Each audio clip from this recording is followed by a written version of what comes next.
the organizers for putting together the school. I know there's a lot of thought that's gone into it, both the choice of topics and the format. Um, and with Natty, we are part of this Simons Foundation collaboration, which I think has somewhat similar goals of trying to bring together people from different areas, high energy, condensed matter physics. I think here it's even more ambitious, trying to get people from computer science involved, and that always takes some effort. But again, the hope is that this kind of collision of people with different backgrounds, of ideas coming from different areas, will really move things at a pace that you would not have from the usual way in which we do business. Okay, so I was trying to think of what to focus on. There have already been many talks on quantum phases of matter and entanglement and topological phases. So I decided to talk about this particular topic, which I think nicely fits within the scope of the school. So I'll talk about a problem where there are issues of complexity, or at least how hard it is to make a particular state. So that is a big ingredient. The state that we're interested in is a quantum many-body state. So of course, of great interest to condensed matter physicists. And in fact, it's going to be a deconfined phase of a non-abelian gauge theory. So hopefully of interest to the high energy folks as well. So I thought this was a good topic, that's at the intersection of these different areas. The thing I found very interesting about this thing was we actually use measurements in an essential way. In quantum mechanics, measurement is, you read about it when you take the first course, and then it's kind of relegated to the background, right? But here it'll really be one of the central actors in creating these highly entangled states. Okay, so of course, like the other talks, I'm going to have a fairly long introduction, and you should feel free to stop me and ask questions. Introduction will be, I'll try to make it kind of pictorial, so it's it can be followed by people with different backgrounds. But if you want me to speed up, I don't know, maybe there's a way to signal that as well. Okay, so we'll be interested in quantum many-body, and the many is very important here. Formally, we'll be thinking about systems which have an infinite number of degrees of freedom. Okay, and we're really interested in what are the qualitatively new phenomena that emerge in this limit.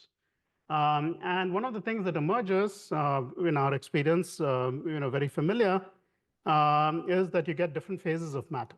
Okay, you get different phases of these many particle systems. So here's a phase diagram of helium-4, somewhat more interesting than many other elements. You have these superfluid and solid phases that persist all the way down to zero temperature. We're eventually going to focus on zero temperature. But you also have other finite temperature phases like the liquid and the gas. And they're separated by these phase transitions. Again, that's really the operational definition of a phase, two distinct phases. There's no way to go from one to the other in a smooth way. You get these singularities, and the singularities really appear because you're in the singular limit, very large number of particles. Okay, and sometimes this way of defining phases, it's not very ideal because you could have two states that are separated by phase transition, liquid and gas. But if you were to change parameters, you can actually go around this transition. And from the qualitative point of view, there's really no distinction between the two. They are the same phase of matter. They may have quantitatively very different properties. The densities could be differ by at ambient pressure and temperature. It's like 3 orders of magnitude. No way you're going to mistake a gas for a liquid, but it's a quantitative rather than a qualitative distinction. Okay, we are really interested in the qualitative distinction between states, and if there exists such a distinction, there is no way to go smoothly from one to the other.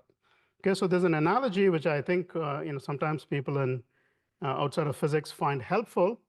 So there's this puzzle, somewhat ancient by now, I guess. You have these numbers, and you can slide these squares around. And the challenge is to come to this configuration where all of the numbers are the same, except that you flip the last two. Okay, so you can think of this as two, kind of an analog of two different phases. or putative phases. And the question is there a path where I can smoothly go from one to the other, where smooth is defined in terms of the rules allowed by these moves? Okay, and of course, you could keep trying. If you find a way to do it, they're the same phase. If you fail, what does it mean? I mean, could it be that there is some path that connects them and you don't know about it? Well, it turns out that there's an invariant you can show that is preserved by all of these moves. And these two configurations actually have different values of this invariant. Okay, so there's no way to go from one to the other. So there's a way to assign a qualitative character to these different states that tells you that they are distinct. Okay, and our aim in condensed matter physics, at least for some of us, is to find the analog of this that will separate all these different phases of matter and to find an exhaustive set so that if two of these numbers are equal, they're the same phase. If they're different, they are different. Okay, so we're very, very far from that, but we've been making slow and steady progress.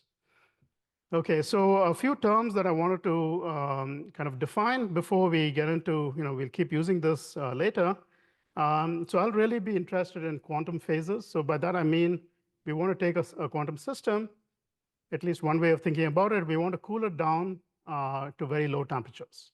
Okay, and when you do that, the determining factor in deciding the fate of the system is entirely the energy of the system. So let's say you have some model that looks like this. So there are sites on a lattice. This lattice is, let's say, homogeneous. And there's some finite dimensional Hilbert space on each side. There's a Hamiltonian. The strength of the Hamiltonian is bounded. It doesn't have to be exactly the same everywhere. But we don't want one part of the system to look of one kind and a completely different feature for another large chunk of the system. Okay, often I'll talk about translationally invariant Hamiltonians. This gives you a finite Hilbert space that grows very, very rapidly with the size of the system, and this is what the spectrum, for example, the energy levels, when you solve for the eigenvalues of this Hamiltonian, this is what they look like. And we're going to be interested in cooling the system down, so you drop down and find the lowest energy, the ground state of this system. Okay, so essentially your system is now described by a pure state. So there are two important distinctions here. This is an example of a gapped spectrum. So there is a ground state. There could be a few of them that are very close in energy. Some, let's say, some finite number independent of the system size. And then there are all of these excited states. Okay, and there's an energy gap that remains finite in the limit of the large number of n going to infinity. Okay, and that's an example of a gapless spectrum, where as the number increases, the separation between these states goes to 0. Okay, so these are sort of the if you like, two big classes of zero temperature phases that I'd like to think about: the gapped and these gapless phases, and they have an entanglement properties that you've heard before in many of the talks.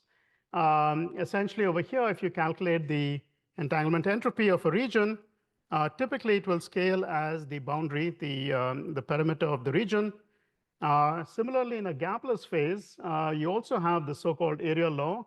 There could be corrections of order, typically of order the log of the length of the boundary. But it's a small violation of the area law, especially when you contrast it to a typical state in the spectrum. I showed the thermal phase, high energy density phase, where the entanglement entropy of a subregion will typically scale with the volume of the region. Okay, so these are very different character compared to these which are more ground states, and a further sub-distinction is whether it's gapped or gapless. Okay, and here we'll really be interested in the gapped phases. That's where things become really simple conceptually, but hopefully it's a springboard to actually talking about gapless phases in the future.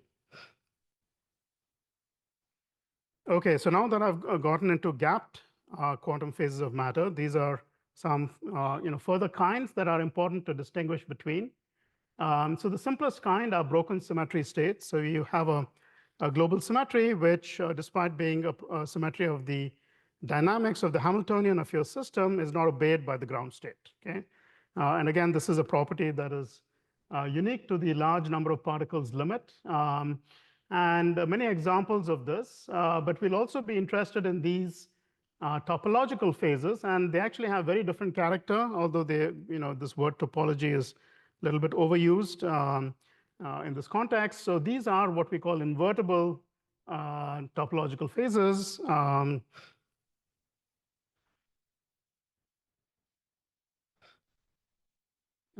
These are states where you have a bulk that is not very interesting. Nothing much happens in the bulk. Examples are like the AKLT chain we heard about in some of the previous talks. There are examples of symmetry protected topological phases, integer quantum Hall effect, and so on. And finally, this is actually going to be the main focus of this talk.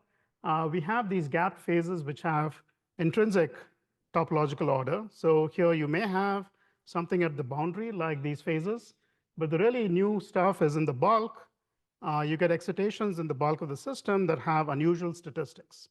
Okay, and those are the kind of phases that they are known to occur in certain settings, but still they are rather exotic, and we'd like to expand the set of systems where we can see these kind of phases. Okay, so let me make a few more general comments before I switch to the main part of the talk. And this has to do with going back to this question of how do you know whether two states or two Hamiltonians are in the same phase of matter. And at least for gapped quantum phases, you can think of this kind of landscape. There are these regions where you have gapped phases separated by gapless regions. And I want to investigate whether these 2 points are in the same phase. And you have some gapped systems, so you can imagine an adiabatic path that slowly changes parameters and goes from one instantiation of the Hamiltonian to this one. And if this is in the same phase, you can find a path where, if your parameter space is big enough, you can find a path where the gap remains open, and you can do this in a adiabatic fashion in a finite amount of time, because there's a gap that gives you a certain time scale. You're slower than that time scale, and you can achieve going from one to the other. There's some unitary operator that you can just evolve Hamiltonian from one point to the other, evolve the wave function, go slow enough, and you'll get better and better approximations to the ground state at this final point. And if you cannot find such a path, no matter how hard you try, if you have to cross this gapless region, then you really cannot find such a finite time evolution to go between the states. Okay, so this was going to be very kind of useful for us because we're going to be interested in preparing quantum states. Okay, and what this is telling you is that, let's say you start with a completely trivial state, okay, just a product of quantum bits on different sites. From that trivial starting point, you want to create a different phase of matter. So that's like going from one of these blobs to a completely different blob over here. And what it tells you, it's not easy to do that. If you try to do it in finite time, if you have a very large system, you're going to end up creating errors. You're not going to actually create the wave function of your non-trivial phase. Okay, so there is a question about how do you efficiently prepare quantum states with a lot of entanglement or long-range entanglement when the starting state is something simple like a product state. Okay, any questions till now?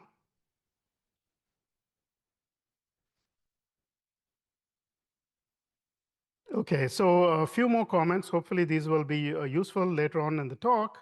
We talked a little bit about connecting these gap quantum phases by adiabatically tuning the Hamiltonian. That's sort of the zero temperature many body system way of thinking about it. But of late, there are completely different quantum platforms where quantum many-body states are being realized. They look very different from typical solid-state systems. There could be bunches of ions or bunches of neutral atoms, superconducting quantum bits. And here, really, the way you manipulate these quantum states is through quantum gates. Okay, so you act on them with different quantum gates, and you change the state of the system. Initially, you always have a simple state. Okay, and the question is, how do you create these quantum circuits to create non-trivial quantum states of matter, and what is the analog of this sort of adiabatic tuning of the Hamiltonian? Okay, so there's one answer that is valid even at the level of wave functions. This kind of long and short range entangled states is to replace this adiabatic evolution. So you can think of this as being some trotterizing, if you like, this unitary operator, and writing that as a sequence of gates, of quantum gates. And a first approximation to that is to have unitaries that are local. Okay, so this Hamiltonian is very important, it's spatially local. You have unitaries that are spatially local, and then you have a finite depth of these quantum gates that convert one state into another. And if you can do that, these two states are definitely in the same quantum phase. Okay, you cannot really generate a lot of entanglement in this process, or you cannot really spread the entanglement much. So this is a useful diagnostic to check if two things are in the same phase. Okay, I should emphasize it's not exactly the same as this. This is really the thing that we should use to check if two things are in the same phase. So that's this qualifier quasi-finite depth. Yeah. So you have two states which are related by a finite depth local unitary, but they have different symmetries. Is that the same phase or not? Yeah, so then you would have to append the word symmetry protected phase. So it's important to know that distinction. So there are some phases which we'll talk about which, regardless of symmetry, you cannot connect them in finite depth. Yeah. There are others like SPTs which you can connect in finite depth, but only if you violate the symmetry. But do you have a philosophy here that if the symmetry can be broken by a local perturbation of the Hamiltonian, you just assume that happened and you don't talk about it? That is the first level of distinction. Yeah. And then there's a sub-distinction where you can ask, okay, so there are two states that can be connected in the absence of symmetry. Now, I change the rules of the game a little bit. I make it a little harder for you. Yeah. I demand that all of those unitaries are locally symmetric. Yeah. Then can you connect them? So there is a symmetry-enriched version of this philosophy. And then you will find that you cannot do it for SPT phases. What exactly is locally symmetric? So sometimes you have this circuit where the total unitary that you create is symmetric, but the individual elements making up that symmetry are not. So if you like, it's a distinction between whether the Hamiltonian over here is always obeying the symmetry, or just that the final unitary that you get is symmetric. What we really want is that the Hamiltonian is always symmetric. You never violate the symmetry when you go on this path. Now, there are actually SPT phases. There are many of them where the Hamiltonian is not symmetric. You can connect them by something that's not, but the overall unitary is. And there are some where even the overall unitary cannot be symmetric. So there are further distinctions. Yeah. That seems like the time has to be very carefully chosen. The Hamiltonian is not symmetric. Okay, you can be symmetric. If I change T by a little bit, then maybe now you won't. Yes, yeah. But the thing is, you can do it. There's no obstruction to doing it. Whereas for some, you cannot. Yes, that's right. Yeah. That's right. But I'll show you gates which do it, where if you take those unitaries on a closed system, all in all, now they are symmetric. But if I had, open ends, or if I do only part of them, it's not. Essentially, it doesn't commute to the symmetries at the boundaries. So only when you close it, wrap it around, does it become symmetric. But I think you raise a good point, which is, what about errors in all of these things? And at least for the purpose of this talk, I'm going to assume that all the elements are perfect. When we have a unitary gate, it does exactly what we say it is. And there is part 2 of this talk, which is what if there are errors? How these state preparation protocols, are they stable to error? Is there a threshold? Or is it the infinitesimal error and the infinite size limit kills your state? And those are very interesting questions, but yeah, they get more and more complicated. Yeah. Okay, so this is an example of a circuit where the depth of the circuit grows with the system size. Okay, so this is what we'll call infinite depth or a deep circuit. And when you need something like this, you necessarily need something like this to relate different phases. It's a signature that they are actually in different phases of matter. Okay, and again, there is this caveat. I won't spend too much time on it, but we'll see, for example, the Toric code ground state, if you want to create that from a product state, you really need this infinite depth circuit in order to do it. Okay, so uh, and finally, I have a couple more slides to give you a more concrete picture of these kind of phases that we are going to be interested in. So one of the amazing things that you'll see, at least for me, it was amazing that there are all these very different kinds of gap phases. There's symmetry breaking, symmetry protected, topological phase, just a mild version of a topological phase, and then there's this topological order. But there are all kinds of underlying connections between them, which hopefully you'll see in this talk. So it'll actually help me to give you a couple of examples, concrete examples, so you can kind of identify where these different things get plugged in when you create these states. Okay, so the simplest example of the so-called invertible topological phase, the symmetry protected topological phase, occurs in one dimension. It's morally the same as what is called the AKLT phase, or the ground state of the spin-1 antiferromagnetic chain. I think we heard a bit about it in Frank's talk. But really boiled down to its basics, there are two symmetries. They're both Ising symmetries. Z2, you flip the spins from up to down, flip the qubits from up to down on the blue or the red sublattice. That gives you the two Z2s. Okay, product X on red or product X on blue. And this particular state is obtained by taking products of three adjacent Pauli operators, ZXZ, blue, red, blue, or red, blue, red. You design a Hamiltonian where you ensure that the ground state has the value +1 for both of these sets of stabilizers. Okay, and you can do it. They commute. You can see that they commute. You can show they commute, and therefore you can simultaneously put them all in the state of +1. Okay, so this is a completely gapped phase if you have periodic boundary conditions, but its non-trivial nature gets exposed when you have an open chain. And then you find that there's a degeneracy of the ground state. It's still a gap, but there's a bunch of 4 ground states, and you can trace down the degeneracy to a degree of freedom, a twofold degree of freedom on either end of this chain. Okay, that is the symmetry protected topological phases. There's another perspective on it, which is kind of helpful for us, which is, what does this energetics do for you?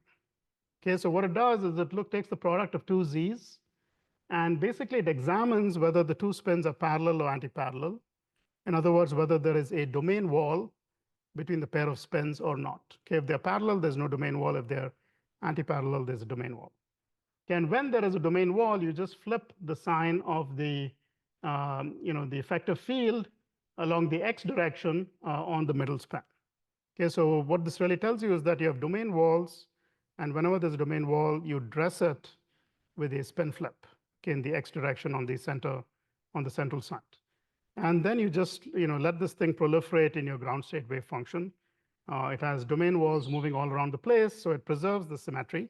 It's a symmetric state, but there is this sort of coincidence of the domain walls and the spin flips. Okay, it's what we call decorated domain walls. Okay, so if you see a domain wall, you know for sure that middle spin is flipped around and vice versa.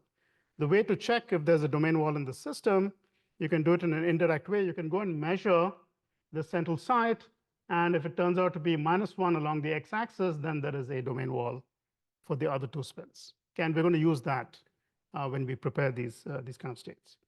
Okay, so that's topology 1, maybe like a topology with a little t.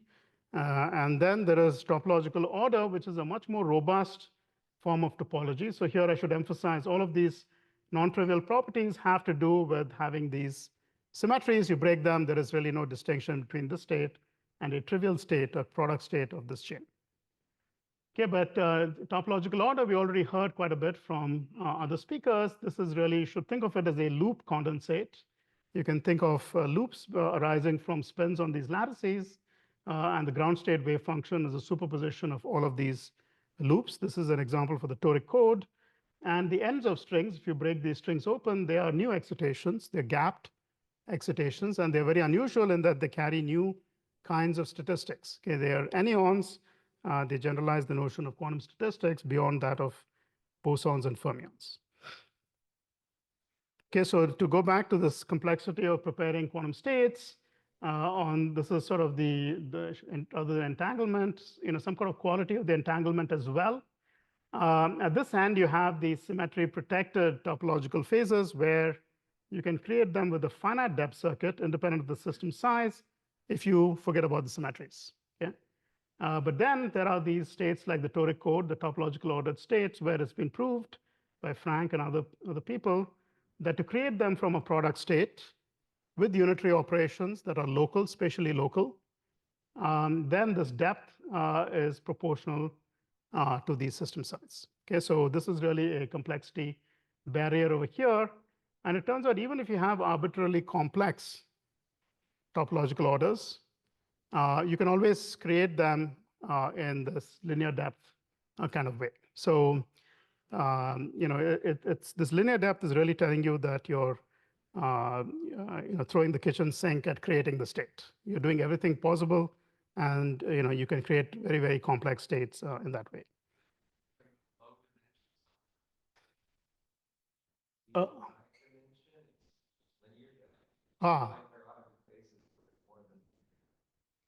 Yeah, that's a good question. So this is, I think this is really proof for two-dimensional topological order. It's a good question whether in 3D that holds as well or not. I don't know. Does Frank know? Is Frank here? He's not here. Hmm? Similar, yeah. You're thinking maybe 4D Toric code is different? Yeah. It just seems crazy that in 12 dimensions, there's no topological phase that is more complex than that. Actually, this was one of these states called Pascal and Italian of 2001. They showed what if there any Toric code with by basically growing it, can grow over loops and therefore it's linear. Right. It doesn't have to be a Toric code, right? It could have some membranes or something that are themselves hiding. Yeah, whether that translates into complexity of preparation is not clear, right? How imaginative you are about what you mean by topological order. No, well, no, just. If you're very imaginative, then it should be complicated. No, I think you just have more options in higher dimensions. Also, just the spatial dimensionality is different. For example, in 4 dimensions, there is a quantum memory, as you know, that's self-correcting, finite temperature stable. You might have thought it's more complex to create. But I think all of these things proceed by, you can nucleate a little bit of it and grow it. And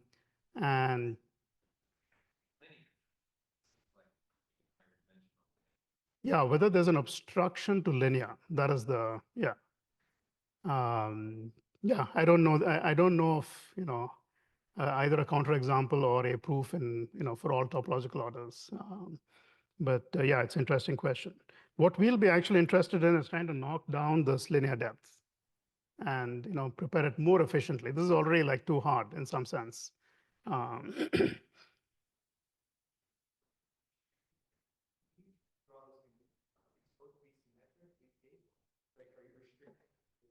No. So, okay, yeah, you have options. So let's say you do not impose any symmetry on the gates. You can do any gate you like, and the symmetry operation, for example, the X that I talked about, does not commute with the gate, let's say, or is not required to commute to the gate. Then you can relate phases within this SPT by a finite depth. But now if you impose symmetry that each of the gates you're using commutes with those symmetries, then it turns out you cannot do it in finite depth. You need a linear depth. So then using this linear depth as a criterion gives you a separation of phases in the appropriate way. With symmetries, there is a separation. Without symmetries, there's not. But for the Toric code, there's no symmetry that you need to invoke, no global symmetry you need to invoke. You can break every single symmetry in your model weakly, and that phase will persist. So this linear depth is no further restrictions on what the gates are, except they're unitary and they're local, spatially local.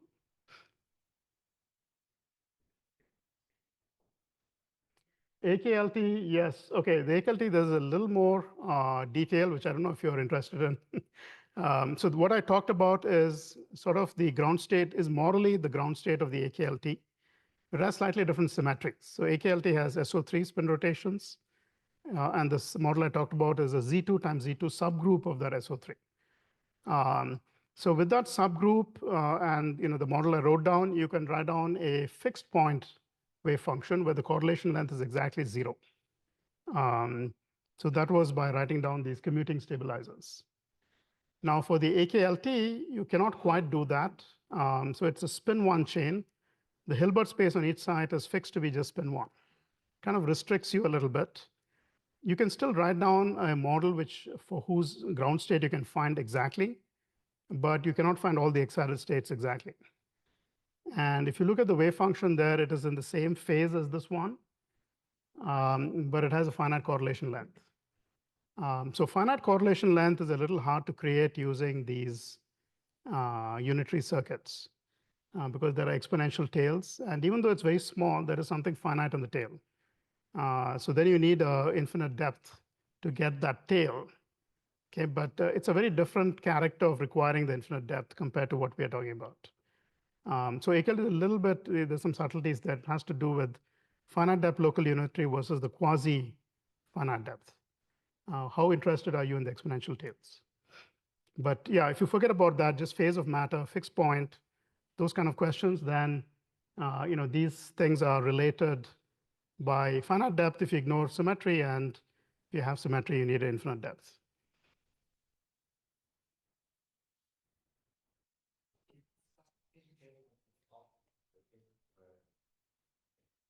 Yes, yes, yeah.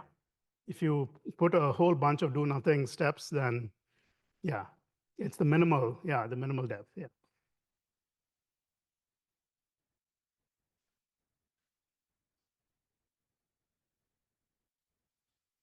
Okay, and very quickly, let me remind you about this picture of this Toric code topological order as a loop gas, a condensate of loops. So here, what we have is we have these different terms in the Hamiltonian. The spins, you have a spin that's either up or down, a qubit on the links. And there is a term in the Hamiltonian that likes configurations whose product is 1. Okay, so it likes configurations like, for example, this red over here, where if there are even number of down spins coming into a particular vertex, and you can think of it as a analog of the Gauss law. And you get closed loops, which are really the electric field lines of the Toric code model, okay, like a binary version of Maxwell electrodynamics. And this is the Gauss law that is energetically put in. And then there's another term in the Toric code, another stabilizer term, which commutes with this one, which gives you quantum fluctuations of these loops. Okay, so if you have no loops to begin with, no overturned spins, you put on this, it inserts a little loop. And then you get all kinds of quantum fluctuations, and you end up getting this ground state wave function I showed you before as a gas of these loops, a condensate of these loops. Okay, all of this very familiar, but what we're going to do today in this talk is we're going to modify this. Okay, and a slight twist in the rules about the phase factors governing these superpositions is going to completely change the state. That's kind of the why I need to remind you about this. Okay, and the endpoints of these closed loops, this is where the divergence of the electric field is non-zero, is the electric charge, is the analog of electric charge. And these are anyons. They have non-trivial statistics. And in fact, they're abelian anyons. So I'll introduce this term in a second. So you have two kinds. You have this charge, you have flux. You take the charge around the flux. You get an Aronoff-Bohm phase. And you could put them together as well, the E and the M together to get a dion, which turns out to be fermionic statistics, although you start in this model where everything is bosonic or everything is just qubits. Okay, so they have mutual statistics. You take one particle around the other, it sees them through a Aronoff-Bohm phase. So it's very unlike the particles like the usual bosons and fermions that we have, where they're distinguished by exchange. But if you take one around the other, nothing really happens. And this kind of richness of statistics is due to the fact that you live in two spatial dimensions. Okay, that's what I'll focus on in this talk. And the fact that these statistics can be anything, that's the origin of the word anyons. And of course, there are experimental realizations of this in the fractional quantum Hall effect, the Laughlin state, for example, has this phase factor being 2 pi over 3, so between bosons and fermions. That's kind of a very nice story. There are many realizations of this, at least in the quantum Hall context, and a lot of new recent progress, even realizing them in zero magnetic field. Okay, but there is a further generalization of this, the so-called non-abelian topological order, which is really going to be the subject of this talk. So this is a rather big generalization of statistics from these phase factors to now what you have is this becomes, instead of a number, a matrix. And when you take one particle around the other or you exchange them, you really move in this, you implement this unitary operator. And you can ask, what do you implement it on? That's really on some space of degenerate states that emerge when you have many of these particles. Okay, and that's really what we're going to aim to achieve in this talk. Okay, so there's another aspect which is non-trivial here, which is the fusion rule. So before we talked about combining these anyons to get the fermion. Over here, when you combine, so here's an example of a non-trivial, non-abelian topological order. These three particles, the fermion, the sigma, and there's always the identity, which is just the vacuum. You take two of these, and when you bring them together, you have two different options for what can come out. It can either be the vacuum or the third anyon. And there's even more complex kind of non-abelian topological order, the Fibonacci topological order, which has a very simple fusion rule, but the consequences are quite profound. Okay, so this is another aspect of these non-abelian states. Okay, and to give you an example,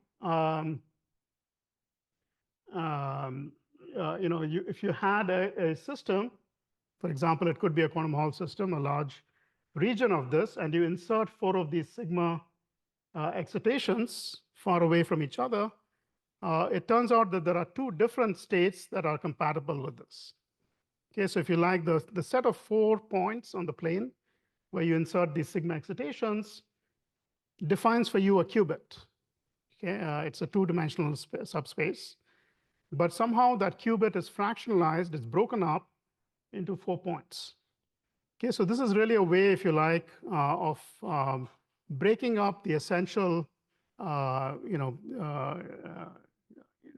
thing that represents quantum information, and really have a non-local way to create it. Okay, and just the fact that it's non-local already has many important implications. For example, it's very hard for errors to contaminate that qubit simply because they have to actually act in some concerted way on these 4 distant points. Okay, and another thing that's nice about these non-abelian anyons, there are different ways to get these non-local qubits. Another thing that's nice is, for instance, if you start in a particular state of this qubit, take this particular sigma particle around, let's say, the other one, and bring it back, it implements a quantum gate on your qubit. So just by taking stuff around, braiding them around, you can always keep the information in this non-local kind of mode, but yet act on it as long as you can controllably move these anyons. Okay, so obviously it's of a lot of interest if you want to create these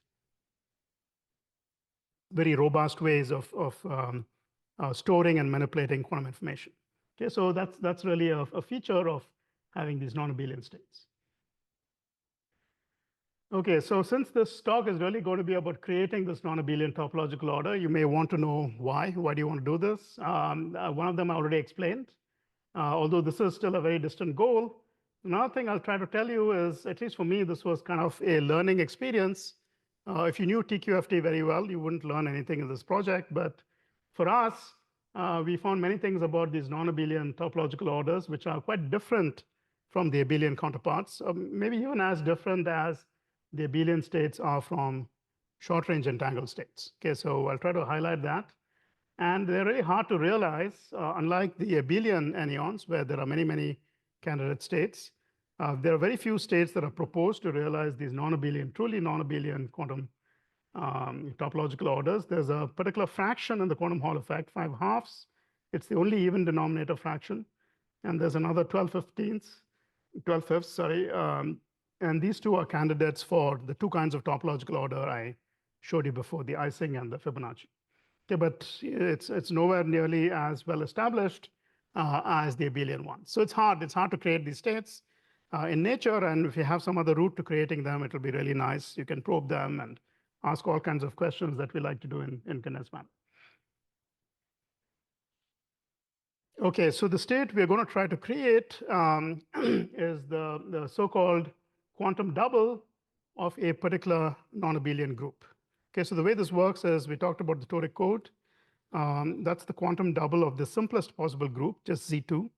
All of the electric field lines are, those things that enter are really representations or, group elements of the Z2 group. That's what we have over here. There's a magnetic excitation, which is a Z2 flux, electric charge, and then there's a product of the two. Now you can make this group more complex. You could make it a more complex abelian group, but what's more interesting is to make it a non-abelian group that is still discrete. Okay, so the non-abelian discrete groups, if you go through the same process, what you get is you get the analog of magnetic excitations, which are really like the group elements, except because it's non-abelian, you should think in terms of conjugacy classes rather than group elements. Okay, and the group we're going to look at is D4, the symmetries of a square. So there are rotations and there are reflections. You can group them into four kinds of conjugacy classes. Okay, those are going to be the non-trivial magnetic flux excitations in our theory. And then there are irreducible representations of this group, which miraculously are the same number as the number of conjugacy classes, although there is no one-to-one mapping between them. And these correspond to, well, I do this proof in my quantum mechanics class for representations of groups. This is the hardest thing to prove, right? This is the thing that takes several. You introduce Frobenius algebra, this and that, and then you prove this result. The fact that the number of conjugacy classes is the same as the number of distinct irreducible representations. And I don't think it's not like there's a one-to-one mapping between them. The numbers are the same. Okay, but that maybe is his personal statement. I find it miraculous, but Natty does not. So Natty knows more maybe, but it's true that there's no. yeah, you can see over here, for example, there is only one two-dimensional representation over here, but there are multiple non-trivial conjugacy classes. Okay, so is this, when you say D4 non-abelian topological order, is that the same as this D4 gauge theory? D4 gauge theory. D4 gauge theory, yeah. So lattice gauge theory of D4. Now, of course, it can be in different phases, but I want to think about the deconfined phase. And in that deconfined phase, these are the excitations that of course, there is a ground state, which is gapped, and then there are anyon excitations. And you could have flux excitations, which correspond to the conjugacy classes. They could be the ends of these loops, sort of electric field lines, which are these irreducible representations of the charges. And then there is the dion, which is the product of the two, whose counting is a little more non-trivial as compared to the abelian case. Okay, so which charge, which irreducible representation goes with which conjugacy class? There is a procedure involves the centralizer of the group for that particular element, representation of the centralizer of the group. And that gives you these irreducible representations times fluxes. All in all, in this case, we had 3 non-trivial particles plus the vacuum, so 4 all in all. Over here, you would have 21 non-trivial anyon excitations plus the vacuum, so 22 all in all. Okay, so it looks complicated, but actually, in many ways, this is the simplest non-abelian topological order that you can get from gauging a group. Okay, so and you can, for maybe particle physics people, you can also think of these, instead of these lattice models, you can think of starting with a Lie group, U1 Lie group if you like, condense a Higgs field, which is not the fundamental, but say the charge 2 Higgs field in order to get the Z2 toric code, the same phase. Over here, you would start with a Yang-Mills theory with SO3, and then you would condense some Higgs field and some particular representations of SO3 to break it down from the full rotations of three-dimensional space to the rotations of that, the group elements that preserve the square. Or if you say it's the simplest, why don't you just do the permutation group on 3 elements? Yeah. So S3, in terms of the number of particles, you're right, that is actually simpler. There are 6 group elements versus 8. Yeah. But you'll see in terms of a group, actually, this is slightly more abelian than S3. But S3 we can also do in our way, and we're actually working on that. But it turns out this particular topological order we'll be able to create with one shot of measurements, just to go ahead. For S3, we need 2. And it's the distinction between being solvable versus being nilpotent. So, size is not the only criterion for complexity. I guess that's the model of the story.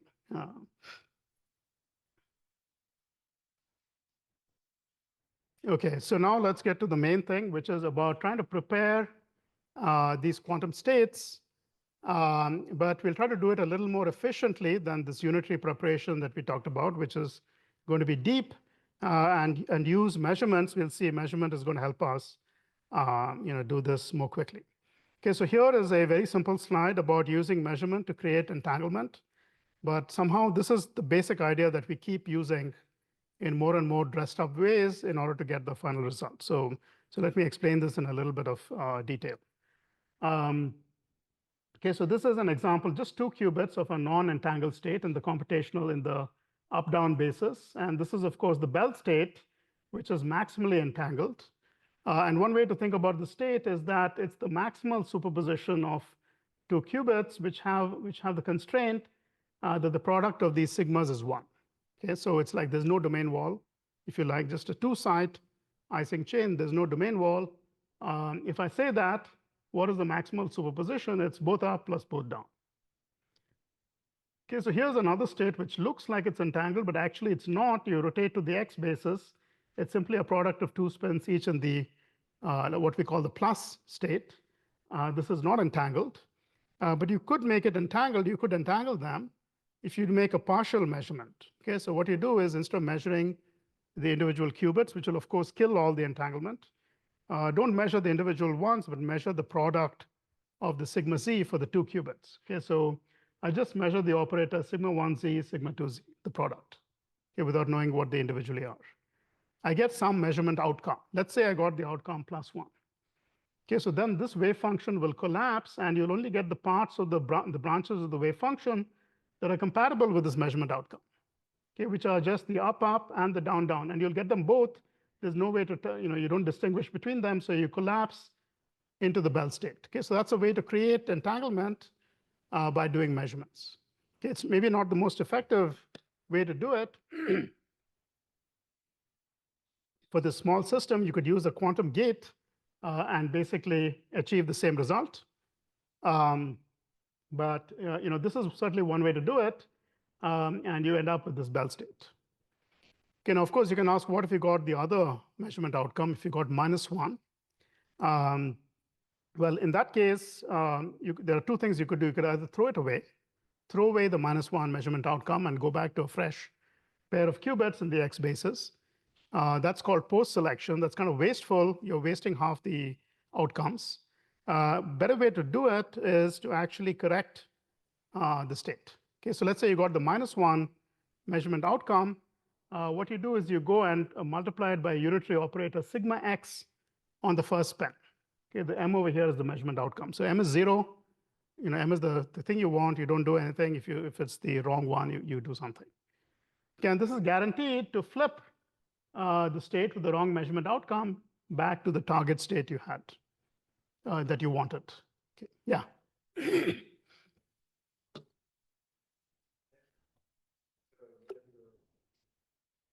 Yes, I'll come to that. Yeah, so the question is, how do you, let's say you don't like to think of doing 2 qubit measurements. You just want to do a single qubit measurement. How do you do that for this product? So one way to do it, the standard way to do it, is to introduce an ancilla qubit. So you have an ancilla qubit, and what you do is you rig up a quantum circuit that transfers this operator onto the state of the ancilla qubit. So one way to do it is to use a control NOT gate. So control naught is such that if sigma z is, the qubit is +1, let's say you do nothing. If it's -1, you flip the ancilla qubit. And so let's say you start with the ancilla qubit being up. You do control naught from both of these qubits. So if they're both the same kind, you'll either go through two things or do nothing. And then you go measure the ancilla, single qubit measurement. So that's the way you do it. We'll see that actually all of this stuff is going to be related to the 1D SPT I talked about. This is like taking a domain wall between these two qubits, tiny bit of the Ising model, and attaching to it a spin flip. And then you go measure the spin flip. It tells you if there's a domain wall or not. It's the same philosophy, but on the microscopic scale, on a 2-qubit scale. So if you want to scale things up, what we'll do is we'll just create that SPT phase. So we'll get to that.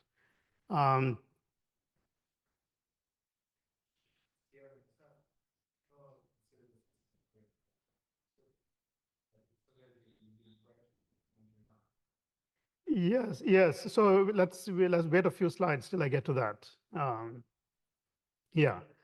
Okay. So I think I'm kind of running out of time, so I'll skip. I had a few more introductory slides, which maybe people can ask me later if they're interested. And it's really about trying to expose the power of entanglement. There was a nice example that having to do with the GHZ state. So GHZ is really taking this 2-qubit Bell state and expanding it to many qubits. Okay, so all up plus all down, this superposition, and actually it has some very nice properties that I'll kind of skip right now. But one of the things we'll try to do is to scale from here to preparing this GHZ. And I'll show you how there is an advantage that in preparing it if you use measurements. Okay, so let me skip this. So this is that was a nice example due to Mermin, where you can see the power of GHZ states. It's kind of a probability-free, kind of Bell inequality, and kind of shows you the entanglement over here can be used for something. Okay, but let's just switch to actually preparing this. How do you prepare this GHZ state if you began with the usual product state? Okay, so all of the initial qubits in your quantum platform are in the 0 state, and you want to create the state. Okay, and it turns out that if you restrict to unitary gates, which are spatially local, you're forced into a circuit which has depth equal to the number of qubits. Okay, and this is the way you do it. This is the most efficient circuit, and it's kind of sparse in terms of number of gates, but you have to apply these control knots in sequence, one after another, in order to get this particular state. So this is a C0 gate, and you keep doing it between pairs of these qubits. Okay, so effectively, this is linear depth. If that is what we are interested in the depth of the quantum circuit, which is somehow a proxy for how long your quantum state has to stay coherent while you do these quantum operations, this is a deep quantum circuit. Okay, now the interesting thing is that once you allow for measurements and feed forward, so this is exactly what we did before for the 2 qubits, you go and measure, you record the outcome of the measurement, and you apply a unitary operator that's based on the outcome of the measurement. We can collapse this complexity into a finite depth, into a constant depth, independent of the system size. You have a question? No? Okay. Again, the idea is very simple. Let me do it in 2 different ways. One is just paralleling the thing that I talked about. You start with all of the quantum bits in the plus state, and then just measure this zi plus 1 between pairs of these qubits. Okay, and you can do these measurements all at once. You can use the trick I talked about before, get an ancilla, do this, transfer the quantum information onto the ancilla. This is in depth 1, you can go and measure all of these pairs. And if the outcome is +1 for all of them, you can argue that you've actually gotten the GHZ state. Okay, you start with a state that's completely symmetric. If I add to the product of x, it remains the same state. And then you've guaranteed that there are no domain walls, if you like. So what you get at the end, if all of these are +1, is the equal superposition of all zeros and all ones, all up and all down. Yeah. Pretty concerned that this measurement that you suggested with the ancilla qubit is actually putting Actually, it does not. It puts as many gates as there are qubits, but you can do them all at once. Yeah, unlike the sequential thing for GHC. So it is depth one. Okay, so of course, this is extremely unlikely you'll get all +1. What if you get some -1s, right, in this process? And if you do, that means there are domain walls. And by doing this measurement and looking at all of the sequence of plus and -1 outcomes, you can figure out where the domain walls are and where the domains of overturned spins are between these domain walls. And you can choose to flip all of those overturned spins simply by having a product of X in those regions. And again, this is something that you can do in just depth one.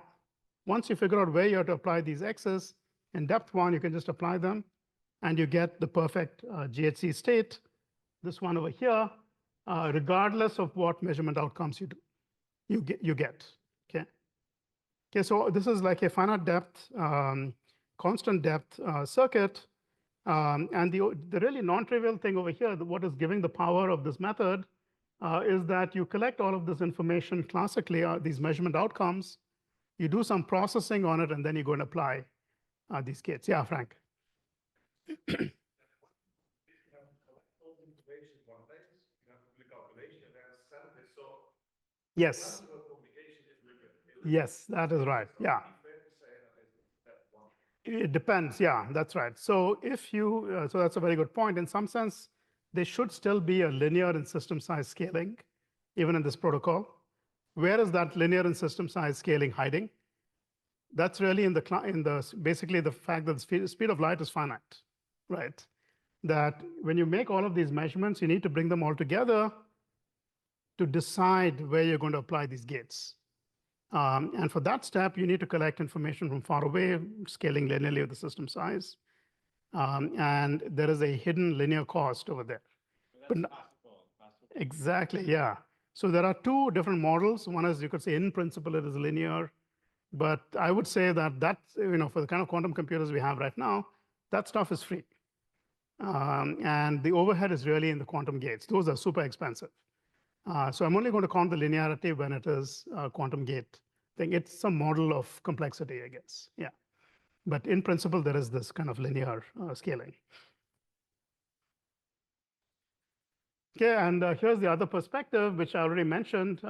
You introduce an ancilla in order to make these measurements.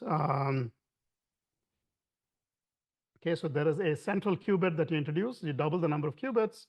You do Control Z on both sides, and then you go and measure the ancilla. That is just operationally how you would do this preparation. Okay, but one interesting thing you notice in this process, the finite depth circuit you need to convert a trivial state into this 1D SPT we talked about is precisely this circuit over here. Okay, these Control Z's. So in a way, what you've done is you've taken this trivial state, you've converted it into this SPT, and then you've gone and measured every other site. And because of this locking of spin flips and domain walls, by going and measuring the middle site of all of these at these spots, you end up with information about the domain walls on the dual lattice. And then you can go and correct them. Okay, so there's this interesting connection between creating GHZ state and the 1D SPT. Okay, it's also known as the cluster state. Okay, and this kind of thing generalizes. So we're going to keep using knowledge of SPTs in order to figure out how we should go and create these states with measurements. Okay, there's actually an even more general perspective, which is what we have done right now is we took a product state and we converted it into the GHZ state through this measurement protocol. Okay, but in fact, you can think of these as two extremes of the phase diagram of this one-dimensional Ising model. Okay, so this is a 1D Ising chain. ZZ wants to make it ferromagnetic, and G times X wants to make it a paramagnet with the spin along the X-axis. If G is very, very large, you get the product state, all of these things being plus, the plus state. If it's 0, then you have only this one term, and the ground state for any finite system equals superposition of all up and all down. Okay, and what you've achieved with this transformation we talked about is take the product state, convert it into GHZ. Okay, but you can view this as actually like a Kramers-Wannier transformation. You go from a symmetric product state over here to the ordered side of the phase diagram. And you can think of this more generally as a gauging map. Something that takes you from this side of the phase diagram there or back or vice versa. Okay, and so in fact, the same circuit, if I were to keep the ancillars, let's say in the plus state, and I put in on these blue legs a general state. It could be not just the product, but any state that's within this region. I go through the same procedure of control Z's and measurement, and then you fix the measurement outcome if they're wrong.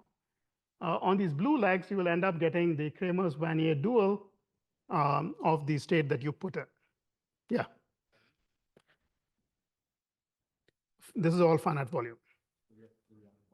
Yes, periodic boundary conditions, yeah. And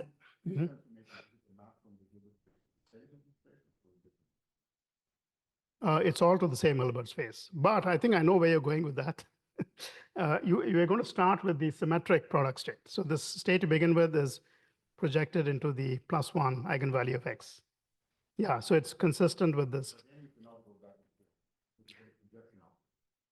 No, you just restrict attention to the symmetric states. It gets more complicated if this initial state is not in the +1 eigenvalue sector, or if it is not symmetric. But if I'm thinking about state preparation, I want to make life easy for myself. So what I do is I prepare it in the +1 eigenvalue. If it's not, I go and measure, make sure it's in the +1 eigenvalue of product x, and then I go through this, and then I can go back and forth.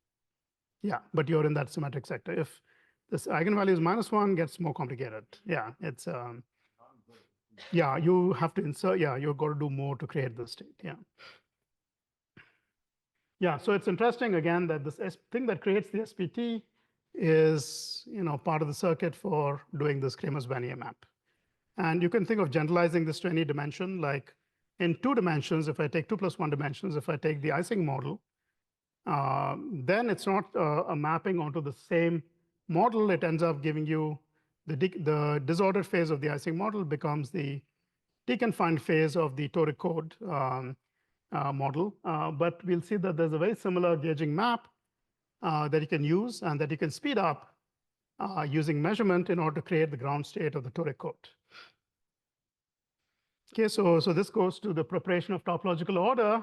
We already said that if you were to use linear depth, so if you were to use unitaries that are local, spatially local unitaries, then the depth to go from product state to say the Toric code state is linear depth. But still people on quantum platforms have created such states, so kind of small, maybe 50 or 100 qubits. They've been able to create such Toric code states. They can go and later measure these stabilizers. I don't know if these are visible, but these are numbers that are close to 1, not quite 1. If they were all 1, you would have actually created with perfect accuracy the Toric code. Okay, but these kind of preparation schemes, they actually use this deep circuit to grow the Toric code from some small nucleus into the entire system, and then check how close they've gotten. It's not perfect because nothing is perfect, but they're reasonably close. Okay, but it turns out that there is a non-unitary approach, this measurement-aided approach, where you can also create the Toric code in constant depth. It's similar. I'll explain it in a second how you do it. And actually, we worked with this Quantinium group to create the Toric code, and actually you get pretty similar fidelities. In fact, maybe even slightly better using this technique on a real quantum device. So how does this work? The idea is very simple. So what you do is you're trying to create the state which has got product Z, product X, both equal to 1. Okay, that's the ground state of the Toric code, these stabilizers. If all of these product Z's are 1, it means there are no E particles. And gives you this loop kind of wave function. So the way in which you do this, you create the state is you start with every single qubit in the X state, in the eigenstate of the X operator. Okay, so that's a product state that's easy to create. And in a sense, this product X stabilizer is automatically satisfied. Okay, so you've kind of done, you've already prepared a state which is half the stabilizers are happy. The real challenge is to get these other ones, which are in the Z bases, to also be happy. Can't do that, you go and measure all of these stabilizers. Okay, again, there's a circuit, takes this value of this product operator into a single ancilla. You go and measure these other stabilizers, and typically half the time you will find that they're violated. When they're violated, it means that your state is peppered with these E particles. But there is an efficient cleanup step. This is actually turns out to be very important. There's an efficient cleanup step that allows you to get the pristine toric code topological order. And that cleanup step can also be done in unit depth as far as the quantum operations are concerned. Okay, so let me just explain the cleanup, because that's really the key point, whether you can do the cleanup or not. So let's say you ended up, after measurement, you ended up getting these two E particles. So these two stabilizers are actually the wrong value. And you'd like to fix them without messing up all the other ones. Okay, and what you do is you just find a path connecting them. Any path will do. You can take this path, for example, and apply X operators along that path. And once you do that, you end up annihilating these two E particles, and you don't create any other mess. Okay, so there's a string operator, product of X, and it can all be applied. All of the string operators to clean up this, these anyons can be applied in one step. They all commute with each other. Okay, so you had one layer where you did the measurements, one layer where you do the correction. That's it. Regardless of the system size, you can do it in two layers of this quantum circuit. Okay, so this seems very hopeful. Maybe you can do the same thing for non-abelian topological order. So the lattice gauge theory of, say, D4. Can you do it? Okay, so what you would try to do is you would start with some product state to begin with. You would go and try to measure the locations of the non-abelian anyons. When you find them, as you typically will, you try to write down an operator, a string operator, that will bring them together and fuse them and get rid of them and take you into the vacuum. Okay, seems like it's going to work, except it turns out this cleanup step is very complex. Okay, so once you get non-abelian anyons, they're really different from the abelian case. For example, they'll end up giving you, some degree of freedom, some degeneracy associated with them when they're created, and you cannot really pair them up with a finite depth unitary string operator. Yeah.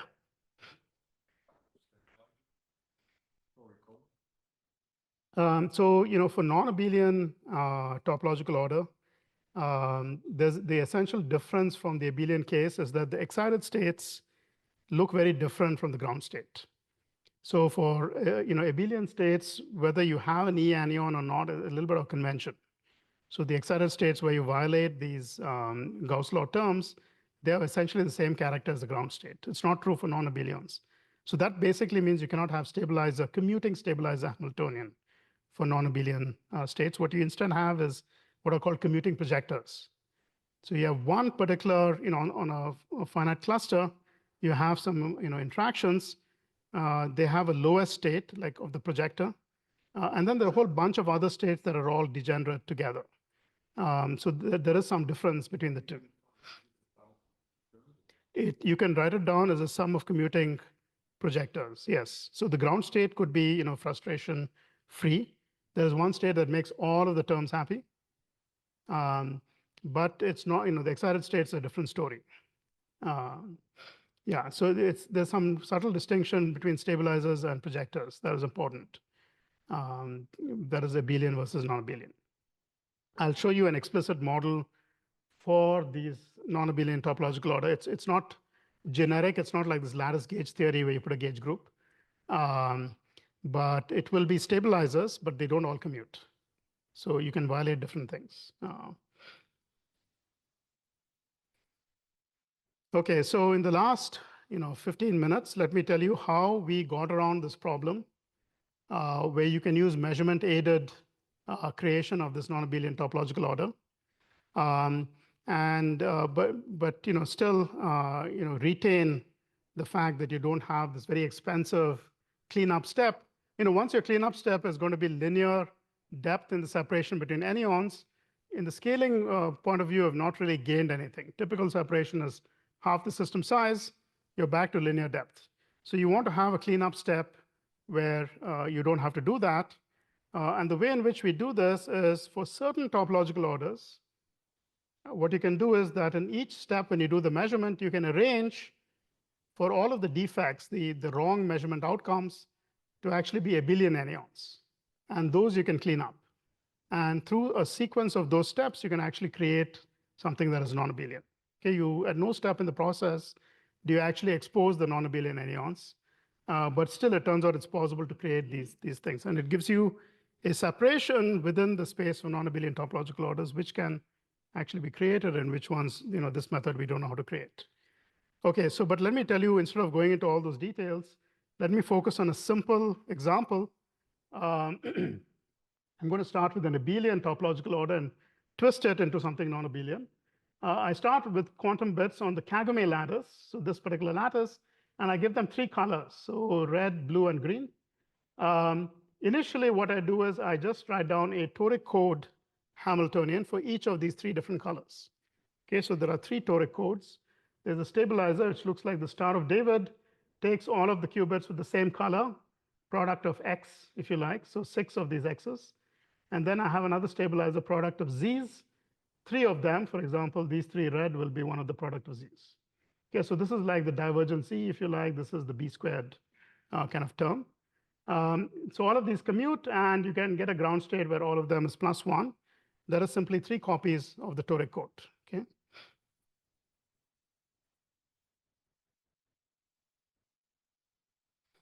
Okay, and the wave function looks like this, just the loop model with 3 different colors. They don't talk to each other. They just go through each other, these 3. And you have these fusion rules for each of the 3 toric orders, toric codes. Okay, the wave function is a sum over these loops. Now, we want to twist it slightly. Okay, and so this is based on a lot of intuition we developed on SPTs as a community over the years, and how to take the SPT physics into this topological order. What you do is you take exactly the same superposition of loops, the same amplitudes, except the phase is different. Every time you get a configuration that looks like this, a crossing of 2 different colors within a loop of the 3rd color, you insert a -1. Okay, that's the only modification we make to the 3 copies of the toric code. Okay, so this turns out to be some co-cycle kind of factor. And when you do this, it completely changes the topological order. Okay, it looks like an innocent change in the wave function. Loop has to be the smallest loop? No, it just has to have this configuration. It just has to topologically have that configuration. Not a local condition. This is not a local condition, but we can write on a local Hamiltonian that will create this. I'll show that to you in a second. Yeah. Okay, and once you do this, you get a topological order where the E particles still have the fusion rules of the toric code, but the M particles now turn out to be non-abelian, so they have different fusion channels. Get 2 of these M particles together, they can spew out different E particles. Okay, and this turns out to be the same as the D4 topological order. Okay, it's not obvious, but it is, you can show by looking at the algebra of the anyons, it's the same topological order. Okay, so this twist, just to answer David's question, you can kind of incorporate it in these kind of stabilizers that create loops. Okay, so those are the terms in the Hamiltonian that give you quantum fluctuations.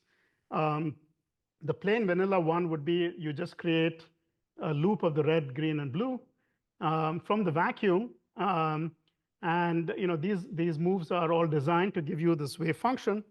And the new step, the new sign that you get is really in a configuration like this, moving into one that looks like this, okay, or similarly over here. Writing down a term that does this in your Hamiltonian will end up giving you this loop configuration with the right sign structure. Okay, and we know how to do this. We know how to write down.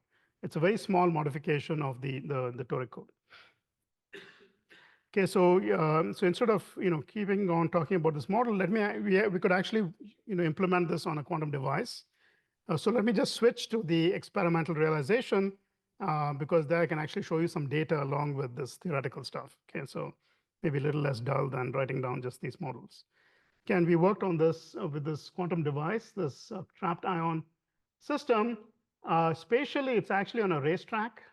So it's not really a 2D lattice. But when they're on the racetrack, they don't talk to each other. So the racetrack configuration has no relevance for the actual connectivity of the system.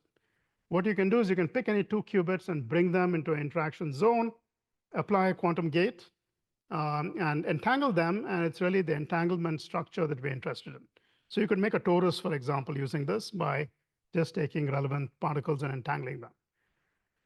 You can also measure. That is one of the very nice things they had in this. At that time, the only one that had it. You could do mid-circuit measurement on part of the qubits. The rest of them remain coherent, and you can do conditional logic depending on the outcome of the measurement.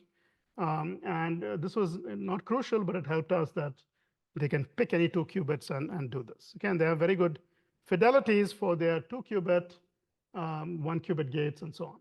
Again, they had 32 qubits, which turned out to be just enough for us to realize this particular state. Okay, so so the model that we want to realize looks like this. These are the stabilizers.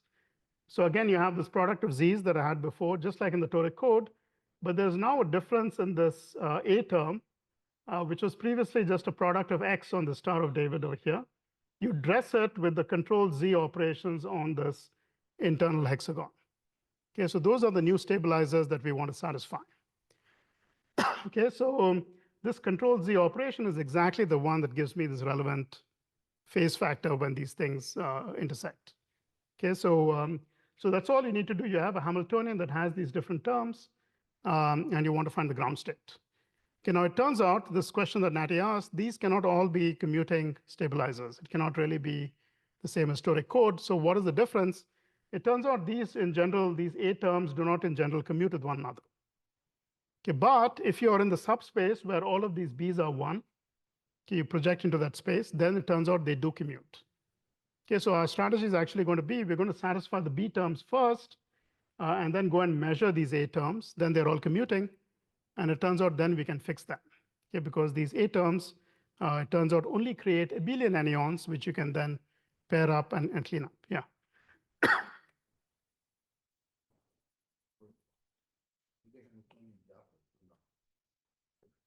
Oh, this one, there's huge degeneracy. Yeah. It's like each of these loop configurations that satisfy the Toric code Gauss law, they are all allowed as separate individual states. So there's a huge degeneracy that scales of system size. The entropy scales of system size. And this quantum fluctuation actually mixes them all up into one coherent wave function. This quantum dynamics. And then you can show it's basically unique up to topological degeneracies. And gapped, yes. Yeah, that's right. But then I fail to understand the previous comment. In the subspace, you satisfy the first, the second, and the third. Yes. You say these are commuting. These are commuting, yes, that's right. That's huge stuff. That is a huge subspace, yes. But once I assign values to these projectors, then I pick out one state. Just look at all the low-line states satisfying the second and third. Yes. And you treat the last term to third. Yes. Mm-hmm. You first restrict to that subspace. In that subspace, are the first ones, do they commute with each other? Yes, in that subspace, they commute with each other. That's right. Yeah, there is basically, if there are n of these, there is 2 to the n of them states in that subspace. Yeah, so these are really, violating this really creates the non-abelian excitations. Violating this creates an abelian excitation. That's how it works. So we set it up so there are no non-abelians, only abelian excitations pop up when you do the measurements, and those we can clean up. So this is the procedure you follow. You, again, some entangling gates, and then you apply this particular thing to create, actually, it turns out an SPT. This is a non-Clifford gate. Turns out that is important. If you want to create non-abelian topological order somewhere, you have to go get have a non-Clifford gate. You do the measurement, and then there is an efficient cleanup process. And then you end up getting the ground state of this D4 topological order. So I have about 5 minutes left. I have more. Okay. So just a question of when I will lose my voice. Let's see.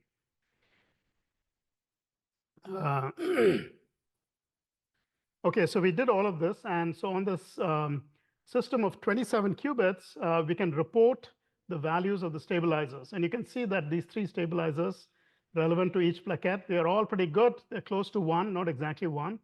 And it means that you've created the state with high fidelity with about 75% for the total state or per site with the fidelity that looks something like this.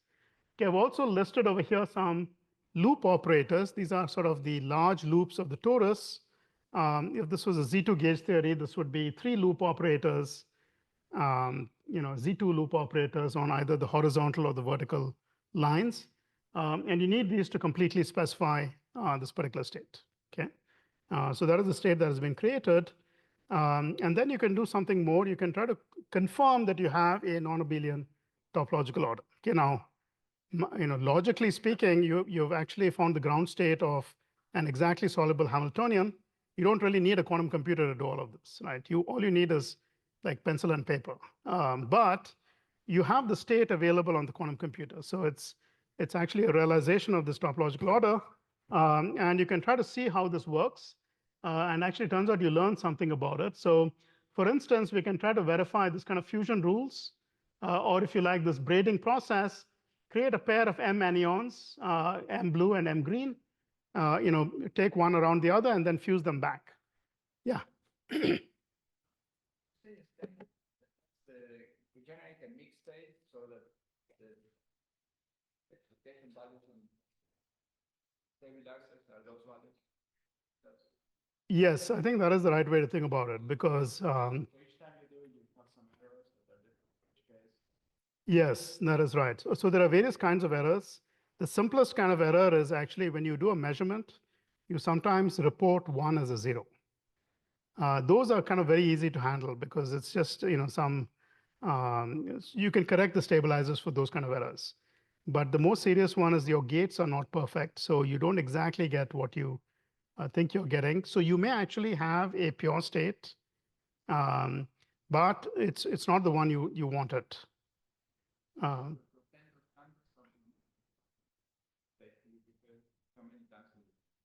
Oh, these are, I think it's just the error in the second digit. So you do it like hundreds of times.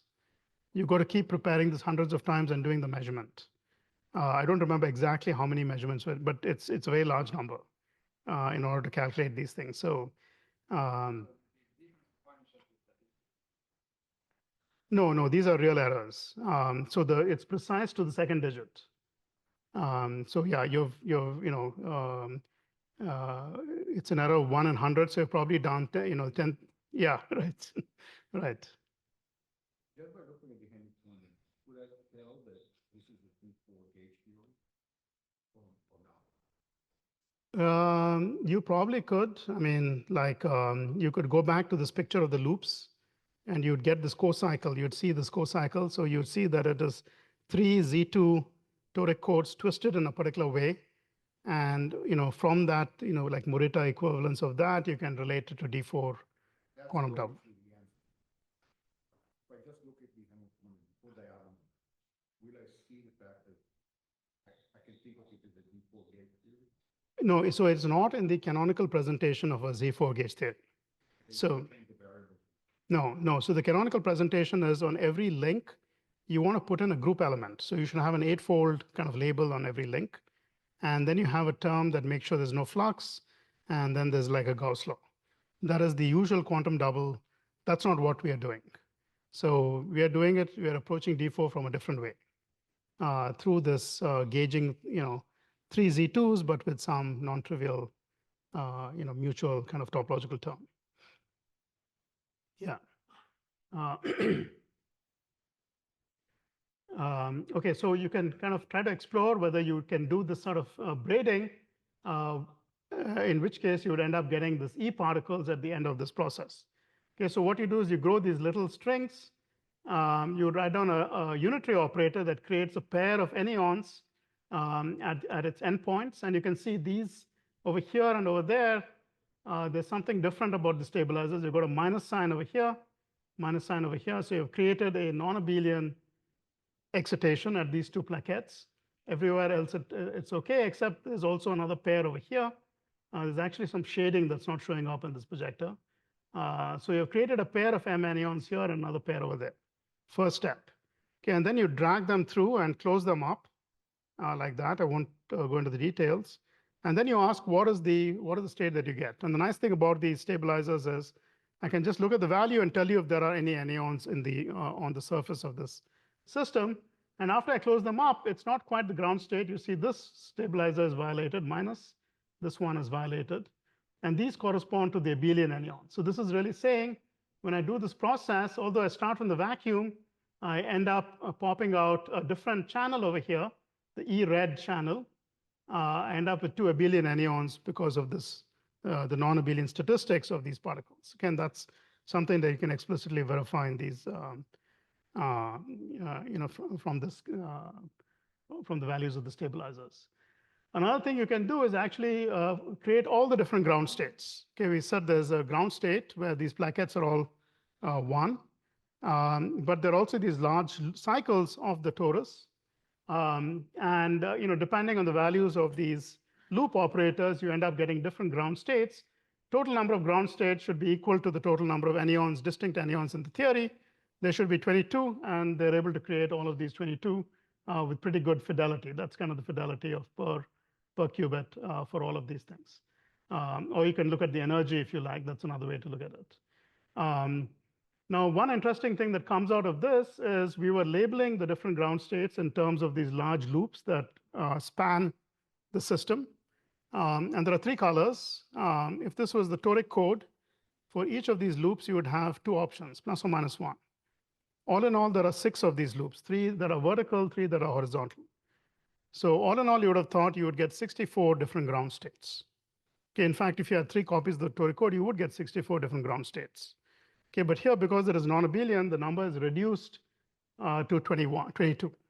Okay, so 21 non-trivial ones and the identity.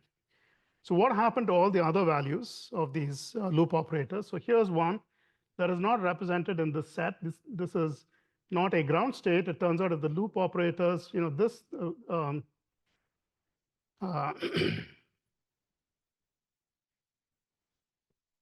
if you have -1 for the red and green that collide over at this point, this does not belong to the ground state manifold. Okay, but it's possible to have this.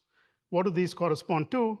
And somewhat surprisingly, if you look at the configuration corresponding to this, it has just a single one of these stabilizers that is violated. It's just the single abelian particle over here with the minus sign. Everything else looks like the ground state. Okay, so this goes kind of counter to the intuition that when you create a pair of anyons, when you create anyons, they always come in pairs, right? That's the usual intuition. But it turns out this is not true for non-abelian topological order on the torus. It's possible, as this example shows, you can have a single anyon, depending on what these boundary conditions for the 2 loops are. At least that was kind of a surprise to me. But then I realized I actually knew it in some other language for the Ising topological order, where you have anti-periodic boundary conditions in both directions, and that is not one of the ground states. Okay, but anyway, this is kind of a conceptual thing that at least I learned during this project. Okay, the other thing that's very special about non-abelians is they're much better at doing knot theory than abelian anyons. So abelian anyons have basically the only thing they can detect is if they're world lines. So the world lines are closed loops. You can think of them as knots, whether they link or not. That's the only thing that they can detect. So for example, if you had this so-called Borromean ring configuration, 3 loops, so no 2 of these loops are actually linked, but together as 3 loops, they sort of hold together. You can see it in this deformation over here. If you cut, for example, this blue loop over here, you can slide the red out of the green. Okay, so when you cut one of them, you can slide the other 2 apart. So there's no real pairwise linking of these loops. So if you had abelian anyons with space-time trajectories that look like this, they would start in the vacuum and they would return to the vacuum without any non-trivial statistical phase being picked up. Okay, but if they're non-abelian, like for D4, and if you put the 3 different colored M anyons along the space-time trajectory, you'd end up getting a -1 phase. That's what you expect. Okay, and you can try to check this in the experiment. What you do is you have 2 different trajectories, one of them which has the Borromean braid, one which does not. but it's kind of similar. And depending on the value of a ancilla, you go through the braid or not. Okay, and then if you put the ancilla in a quantum superposition of, let's say, 0 and 1, 0 you do the braid, 1 you do not, then at the end of this process, the 0 and 1 will flip into the other superposition. Okay, one of them acquires a phase, the other one does not. And you can go and measure the phase, and it's reasonably close to what you expect from the experiments. Okay, so you can kind of confirm this is another aspect of non-abelian topological order that is quite distinct from the abelian case.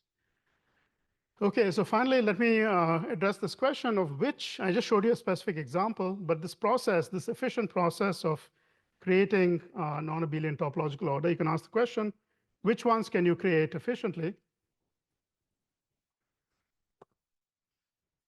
And which ones are there an obstruction? And the ones that we have ways to do this are actually a subset. You can ask which groups, which non-abelian groups can you do it in this way? And it turns out for any of the solvable groups, we have a way to efficiently prepare this non-abelian topological order. Okay, so let me remind you what solvable groups are. I myself did not know what this was to this project. So examples of solvable groups, for example, S3 that Daniel mentioned, and the D4 are both examples of solvable groups. And the word solvable comes from this Galois theory. So, centuries back, when he was thinking of this problem of trying to write down a formula for these polynomial equations, like the quadratic formula. And what he realized, it really has to do with the symmetry of the roots of these polynomial equations. Okay, so any formula that you write down for the roots in terms of the coefficients of the polynomial, in some sense, breaks symmetry, right? Because you have to choose a certain ordering of the roots. And then, therefore, it's related to the symmetry group associated with the polynomial. And when that symmetry group is a solvable group, you can write down a formula. Okay, and it turns out the first time you actually get the first permutation group, which is not solvable, is A5. Actually, it's the smallest group that is not solvable. The permutation of 5 elements, actually, even so, it's 60 elements. So this is S5 is 120. 60 element group A5 is the first non-solvable group among the non-abelian groups. Okay, which is related to the fact the general quintic equation has no solution in terms of these radicals, kind of a formula for it. Okay, and so if you have a group that is solvable, we have a way to efficiently prepare it, essentially because we can sequentially gauge abelian groups. Okay, and that the whole power of this method is in terms of the sequential gauging. Okay, but if it is something like A5 does not even have a normal subgroup. In a sense, all of its excitations, all of its non-trivial anyons are non-abelian anyons. So if we try to apply our method, we cannot even get started. The whole method, power of the method depends on having some abelian anyons there that we can measure and create and then clean up. Okay, so we believe it's actually not possible to create these non-solvable groups in an efficient way, constant depth, using this shallow circuits and measurement. Okay, but we have not quite been able to prove it. But I think it's likely to be true.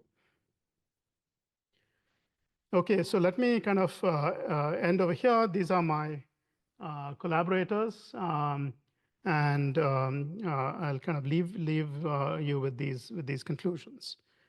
Okay. So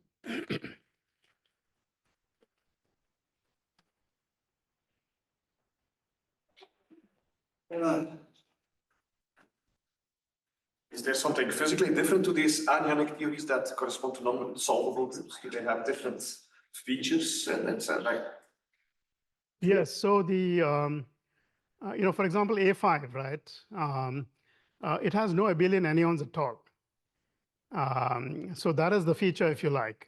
In other cases where there are abelian anyons, somehow creating them and cleaning them up is not sufficient to create the kind of entanglement needed to get the full, the non-abelian. If you have abelian anyons, will you be solvable then? No, not necessarily. Yeah, but it's completely clear when it's not even there, right? So solvable, the kind of precise definition So you have a group. It's kind of like a recursive definition. So all abelian groups are solvable trivially. And then if you have a solvable group, it has a normal subgroup, which is also solvable. It's one lower level. There's a level index for solvability. And the quotient group is abelian. So in some sense, you can take a solvable group and sort of product it with the abelian, not real direct product, could be a twisted product, to get to the next level of solvable groups. So gauging abelian groups at each stage, you can kind of rise up into the level of different these solvable groups. And that's really what we can do, abelian gauging. So with if I do the standard lattice gauge theory, there's a standard way of constructing the theory for any gauge group G. Whereas this felt a bit more arbitrary. So if I just come to you with the group, is there an algorithm for doing a construction like this, or you just kind of make it up and hope for the best? There is an algorithm, yeah, but you have to come with a solvable group. If you come with something non-solvable, we're going to turn you away. So you just simulate the lattice gauge theory, and that would work. Well, yes, but so let's say you want to prepare the ground state of S5 in this presentation where there is at every length there is a group element, or any other presentation you like, and you can do it with a linear depth quantum circuit. You can create that state. Now the question is, can you do it more efficiently? Can you do it in constant depth, aided by measurement? I give you the option of doing measurement and feed forward. Can you break down the complexity to the fast preparation? So I'm not saying you cannot create A5. You cannot create it fast. That's what I'm saying. Fast being a constant depth, local unitaries plus measurement and feed forward. So there is a separation, and you're, I think, pointing to an interesting distinction. For the unitary prep, all topological orders are the same as far as scaling goes. Toric code, A5, linear depth. But when you try to do it in the sufficient way, you start to see separations that are not visible in the unitary prep. For example, between solvable and non-solvable, solvable and nilpotent, the D4, you can do it in one shot. So how many shots is also something that you can, that's kind of a gradation of complexity of this efficient algorithm. That depends on the level of solvability. So there are different distinctions you begin to see in this efficient prep that is invisible in the unitary prep. Unitary prep, all of them are hard, equally hard. I have a question about the conjecture. So it seems that this way of sequential abelian gauging can give you more than just solvable group gauge theories. Because for example, you could gauge a Z2 and get a Toric code, and then gauge the E and M exchange. Exactly, yeah, that's right. 5 gauge theory have a presentation just in terms of sequential gauging. So if it is a group, right, like A5, so it's true that you don't have to restrict to groups. Like you can get double dicing topological order. We don't know a lattice way of doing it, but conceptually, yeah, gauge A and M, you can get it. So there are many other kinds, even chiral topological orders, you can conceptually think of getting this way. You need this quasi-finite depth local unitary, but you can do it. But A5 is already presented as gauging a group. So then, okay, we have not proved this, but we feel it's very likely that this kind of the power of this method is completely absent in those cases. Possible that there is some other presentation of A5 gauge theory, which like the double Ising, which is the sequence of gauging abelian. I don't think so. We can talk more about it. The worry we might have is you can create something much more complicated than A5 and then condense anyons down to A5. And that's the one loophole we have not been able to eliminate. That there is some much bigger topological order that you can then come down to A5. But sequence of 2 Z2 gauging. Right? If you just look at the anyon. Yeah, but double dicing is not presented as a gauge group that is, it's not like this quantum double of some group, right? And there it's quite, there's some notion of solvability that extends there, although it's not a group. So double dicing, for example, there is an abelian anyon which I can condense and confine everything. And what we do is we gauge that. So in the trivial phase, you gauge that anyon, you get this double Ising. You said that in A5 gauge theory, you look at abelian anyons that you could condense, and there is no way. Yeah. Yeah. So if you can identify a Lagrangian subgroup, a collection of abelian anyons, which if you condense, you can find everything, then this is great. You can do it in one shot, actually. So with Hamo, these are all related, these criteria, but you cannot do that for A5. But maybe there's something much bigger than A5 where you can do it. But okay, that goes beyond our, yeah. So what is the interest in preparing these states on quantum computing? Like, That's a very good question. Yeah, yeah. So, ultimately, so there are two things I could say to that. For example, Toric code, you can ask what is the advantage of creating a Toric code, simplest topological or Toric code.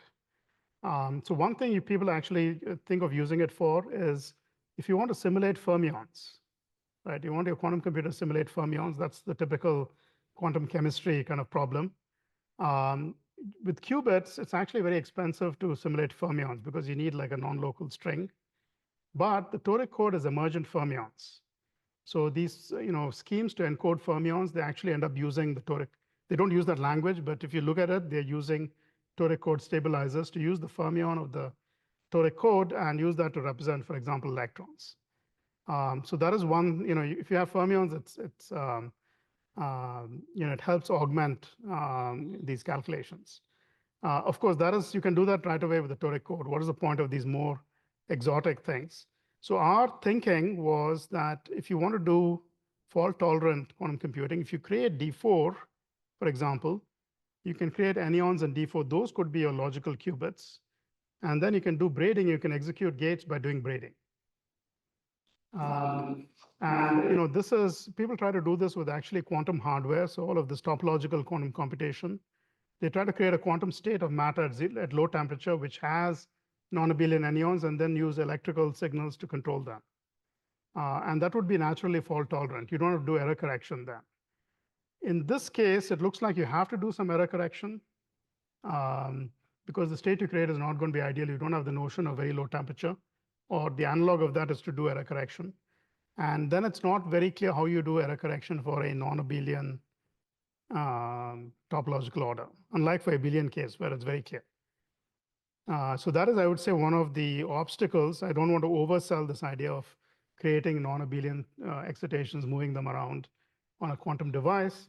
But if you can overcome some of these obstacles, like doing error correction and keeping the state clean for a long time, it could be a way to, an alternative to the usual surface code, error-corrected surface code approach to fault-tolerant quantum computation. And you could make it universal by using things like S3, whereas for surface code, you can only do the Clifford gates, and then you need to do this magic state distillation separately.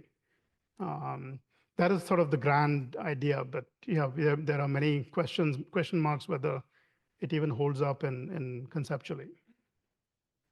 interest in this is more in terms of ground, simulating the physics of ground states of Hamiltonians. But this, is a very simple Hamiltonian. Like if I took something a bit more complicated, is there any hope of using measurements to be able to prepare these states efficiently? Yeah, it could be an input, right? Let's say you prepare a Hamiltonian. That's not the one I talked about, which is exactly solvable, but some perturbation on top of that. This could be the starting state. You have an efficient way to prepare a starting state, and then you look at quantum dynamics under a more realistic Hamiltonian starting from here, rather than starting from a product state. So it could help you get closer to the space of states that you're interested in an efficient way.